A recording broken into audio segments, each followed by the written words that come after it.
Chris Bowen, the Minister for Climate and Energy, and has spoke to me after the energy market announcement that it would return to normal as of the next 24 hours. I began by asking Mr Bowen whether he was confident further interventions can now be avoided once the market suspension is lifted. Well, basically, Kieran, I said at the outset after the action by AEMO last Thursday that this would last not a day longer and not a day less than AEMO judged necessary, and that's exactly what the Chief Executive and I announced this morning. A staged, carefully managed, prudent return to more normal market conditions starting at 4 a.m. tomorrow. AEMO will monitor the situation very carefully after generators are allowed to bid back into the system at 4 a.m. and then they'll make further staged judgments about what is prudent. Now, there remain some risks in the system, of course, so we're very vigilant to that. And, you know, if there are any large unexpected outages, that's going to put enormous pressure back on the system. But we have had a lot of generation come back on in recent days. We have seen the market such as it is, as it's been suspended, but we've seen the circumstances return to more normal sorts of activity. And I'm confident in the judgment that's been made that this is the right thing to do. Now, the system's been under enormous pressure, KG, in recent weeks, as you well know, but we've managed to avoid any blackouts, we've managed to avoid any load shedding, and that's come about because of careful, prudent and well-informed management. Federal and state governments working together very, very closely, and our excellent regulator, the AER, and the excellent market operator working very closely across the board. So we've come this far and we remain vigilant, but we remain very focused on the task of keeping the lights on for the Australian families. It was interesting, Daniel Westerman, the AEMO chief, pointed out just how much renewable capacity is looming in terms of the provision of renewables, but it's the transmission and storage gap that remains. Is it now a race, in your view, to build that transmission and storage capacity sufficient enough to make the most of the renewables that are out there and growing in terms of their market share? And getting more on, Kieran, getting more on. And yes, it is a race, and we're starting 10 years late. That's the point. We've had 10 years of denial and delay, and now we're starting very late in this process. So we've gone to the election with a very substantial policy of investing in transmission. That'll bring on more renewables. That'll allow all that private sector investment to come forward. That'll help us build the storage going forward. And that's what a capacity mechanism is all about too, building that storage, focused on storage, because we're going to get more renewables into the system. We need more renewables into the system. The previous government denied and delayed the importance of renewables. It's absolutely vital, but we've got to build the framework for them to work properly. That means transmission and that means storage. The change of government means that'll become a reality. And with the capacity mechanism, how soon do you want this in place in terms of this transition? And in that context, I'll just put something to you. This is from Susan Lee this morning, the Deputy Liberal leader. She says, quote unquote, on Sky News today, she said, Labor talks up the acceleration to renewables and that takes confidence out of the fossil fuel market, she said. Coal-fired power stations heard that message from Labor. That's her point this morning in terms of her response to the energy crisis, that there hasn't been enough focus on those more traditional energy sources. What do you say in response? And further to that, the capacity mechanism, how crucial is that as a piece in all of this? Well, that's just the sort of nonsense we've come to expect from Peter Dutton's Liberals since the election. I mean, they haven't got the memo from the Australian people and they're just making this up as they go. I mean, this is a situation brought about by 9 years of policy dysfunction. I mean, they should be apologising to the Australian people, not blaming the incoming government for the mess that they left. I mean, these guys are like the rock band that trashes the hotel room and then complains it hasn't been cleaned up before breakfast. They caused this damage, and bizarre rants about too much renewables and too much focus on renewables from the new government. I mean, we've been in office for 4 weeks. To be fair, we're just dealing with the crisis that they've left. In relation to a capacity mechanism, it's important, Kieran. I've made that clear. States and territories agree with me.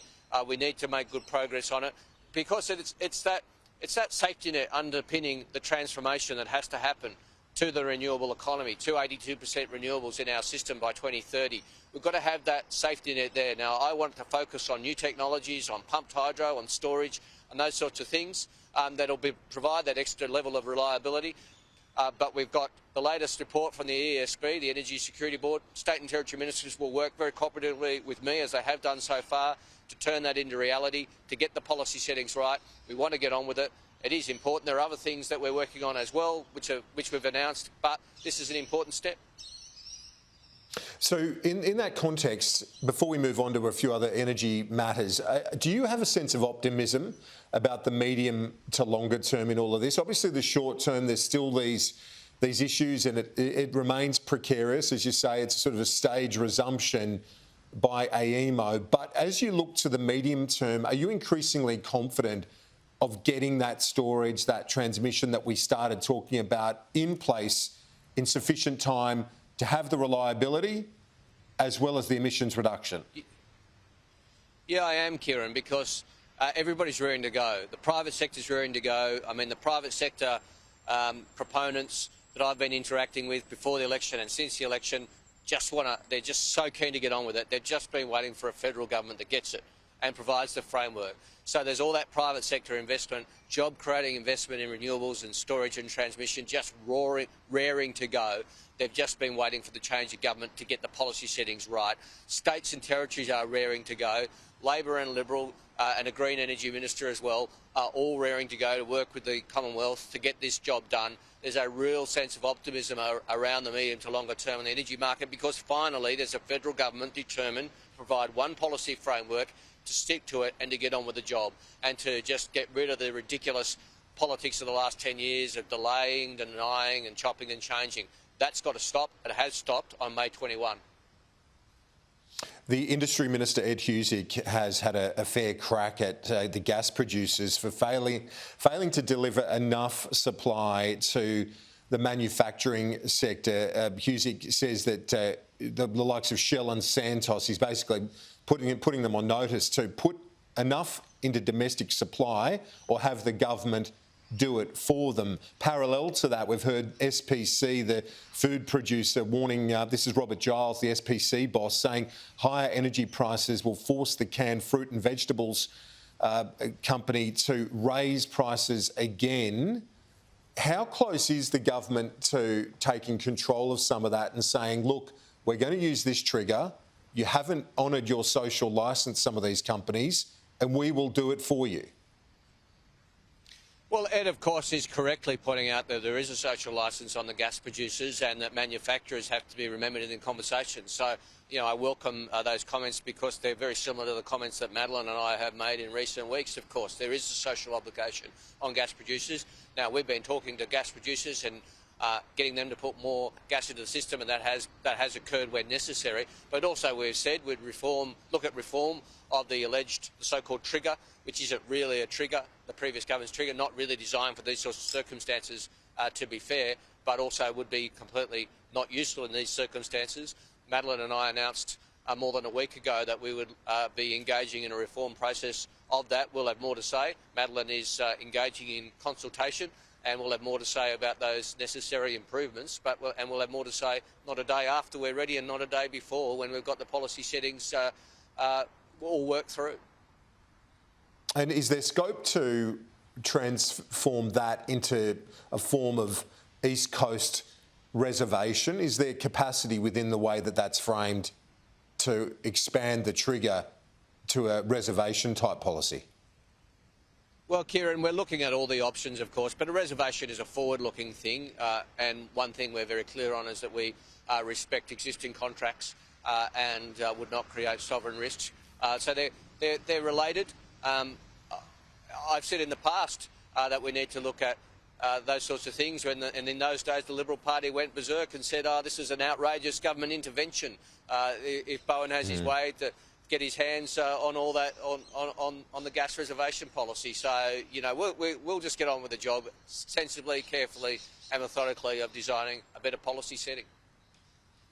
Just finally, I know you've got to go, but the ACCC looking into the energy market, the Prime Minister said he felt there had been some gaming of the system. Do you think the competition watchdog will find some of that behaviour going on within the energy sector? Well, Kieran, what I know is that the Australian Energy Regulator and the ACCC are all over it. I mean, they have been looking very closely at all necessary behaviours in the energy sector. They have our full support as they do so. I'm not here to make an announcement as to their findings. That's a matter for them. But they are on the job, and Australian consumers can take comfort from the fact that both the Energy Regulator, who's probably not well known to many people at home, but the ACCC as well, who's better known, have been fully engaged and focused on the task at hand of ensuring that consumers are put first, and they've done so with the full support of the Albanese government. Minister for Energy and Climate Change, Chris Bowen, I appreciate your time as always. Thank you. Pleasure, KG. Good on you.